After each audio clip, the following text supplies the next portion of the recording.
ضلع ملیر PS 91 میں علی گوٹ میں آئے ہیں۔ قائد ملت اسلامیہ امیر المجاہدین حضور شیخ الحدیث و تفسیر علامہ حافظ خادم حسین نجوی دامت بقاتہ عالیہ نے فرمایا کہ مخلوق بھی اللہ کی ہے اور مال بھی اللہ کا ہے۔ تحریک لبیک یا رسول اللہ والے خدمت سر انجام دے رہے ہیں، مالکوں کو نوکروں کی کمی نہیں ہے۔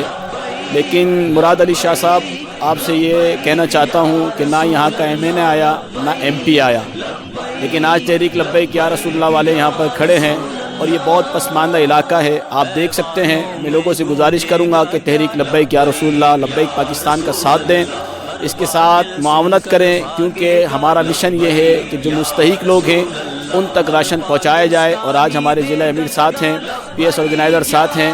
اللہ تبارک و تعالیٰ کی بارگاہ میں دعا ہے کہ اللہ رب العالمین اس کار خیر میں جو بھی ہمارے ساتھ تعاون کر رہے ہیں ان کے مال میں برکت عطا فرمائے۔ لوگوں سے گزارش کروں گا کہ تحریک لبیک کا ساتھ دیں کہ آج ہم پسماندہ علاقے میں علی گوڑ میں آئے ہیں راشن پہنچانے کے لیے، اور آپ دیکھ سکتے ہیں کہ علاقہ مکینوں کا کیا حال ہے۔ یہاں ابھی تک کوئی نہیں آیا، لیکن الحمدللہ قائد ملت اسلامیہ کے حکم کے مطابق سب سے پہلے یہاں پر لبیک یا رسول اللہ والے پہنچے ہیں، اور اب انشاءاللہ ہم راشن کی مہم کا آغاز کر رہے ہیں۔ لبیک لبیک لبیک۔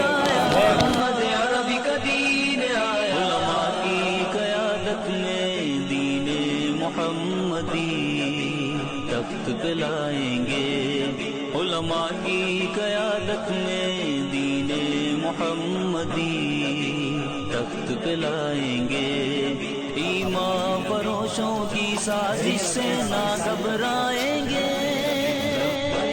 یا رسول اللہ ایوانوں میں ہم لے کے جائیں گے، تبلیغ اس کو کہتے ہیں تم دیکھنا،